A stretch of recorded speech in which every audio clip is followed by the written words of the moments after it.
I always prided myself on being trusting, especially with my wife, Maya. We'd been married for 7 years, and in those years, I had never once suspected her of anything remotely deceitful. But a nagging feeling had started creeping in over the past few weeks. She had become unusually secretive about her phone, and her laughter, often reserved for me, now seemed to belong to someone else. At first, I tried to shrug it off, telling myself I was imagining things. But something inside me refused to let it go.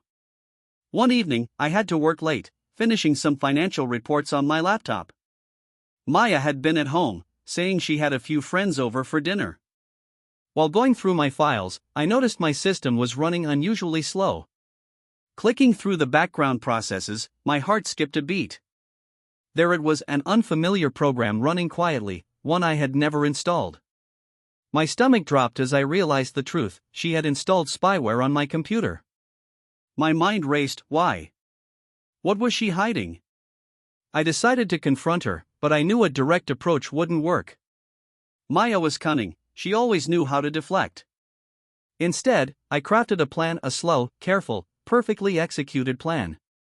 I spent the night combing through the spyware's logs, discovering what it had been recording, every keystroke, every email, every message. And then I found it, the conversations that confirmed my worst fears. She had been secretly chatting with a man named Ryan, sending messages filled with laughter, innuendo, and secrets that were never meant for me. They weren't just flirty, they were intimate. My hands shook as I read each line, realizing how long this had been going on. The next evening, I invited a few close friends over for a casual dinner. Maya didn't suspect a thing, she laughed and joked as usual, confident in her secrecy. I had prepared a surprise. I connected my laptop to the large TV in the living room and opened the spy logs, queuing up a series of screenshots and messages from her chats. My friends, oblivious at first, were chatting and sipping wine, completely unaware of the storm that was about to hit. "Darling, could you grab the wine from the kitchen?" I asked Maya with a calm smile. She obliged, leaving the room for just a moment. I clicked play. Instantly, the living room was filled with the unmistakable sound of notification pings. My friends froze, and so did Maya, though she was in the kitchen, her laughter still faintly audible. Screens on the TV displayed the messages, flirty texts, intimate confessions, and plans she had made behind my back. I could hear the faint echo of her voice as she approached, stopping at the doorway, eyes wide with disbelief. What is this?" she stammered, her confident facade crumbling. I looked at her calmly, each word measured and precise. "This is what you've been hiding from me. This is what you thought I'd never find out. You installed spyware on my computer to monitor me, yet here I am, monitoring you." Her face turned pale. You can't." "I can, and I did," I interrupted, my voice steady. "You were careful, weren't you? Sending secret messages, deleting apps, pretending everything was normal. But you underestimated me, Maya. And now, everyone can see what I found." I glanced at my friends. Their faces were a mixture of shock and sympathy. The laughter and casual chatter had vanished, replaced by a heavy, suffocating silence. Maya looked around, realizing the gravity of the situation. Her secret was no longer secret. Tears began to well in her eyes, but I didn't give her the satisfaction of a confrontation. Instead, I let the messages speak for themselves. Every message she had sent, every lie she had crafted, was on full display. My friends' murmurs filled the room as they scrolled through the logs, their disbelief growing with each passing moment.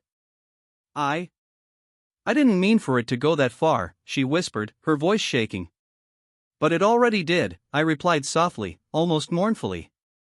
"You betrayed me, Maya. You trusted the wrong person with your honesty, and you treated me as if my trust didn't matter. And tonight, I'm showing the world you've been hiding behind a mask of innocence." She sank into a chair, burying her face in her hands. I could see the shame, the panic, the regret. But I felt no satisfaction, only a hollow ache where love once lived. I had planned this meticulously, not out of cruelty, but to protect myself and to reveal the truth that could no longer remain hidden. The dinner continued, awkward and heavy. Maya's silence contrasted sharply with the chatter of my friends, who now quietly discussed the seriousness of the betrayal. By the end of the evening, the truth was undeniable. She had crossed a line she couldn't come back from, and the consequences were irreversible. After everyone left, I sat across from her, the TV still glowing with the remnants of the messages. "You need to leave, Maya. We can no longer pretend this marriage is real. You chose to deceive me, and I can't forgive what you did."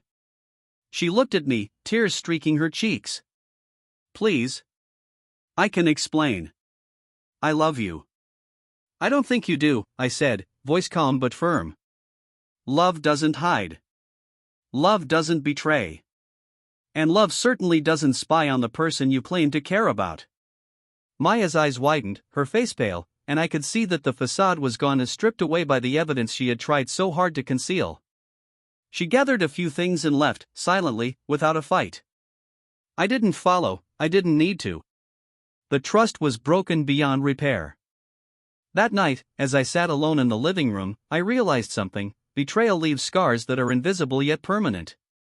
But exposing the truth, even painfully, is sometimes the only path to freedom. I had chosen honesty over illusion, even if it meant shattering my own world. Maya's secret was out, and for the first time in months, I felt the weight of lies lift from my shoulders.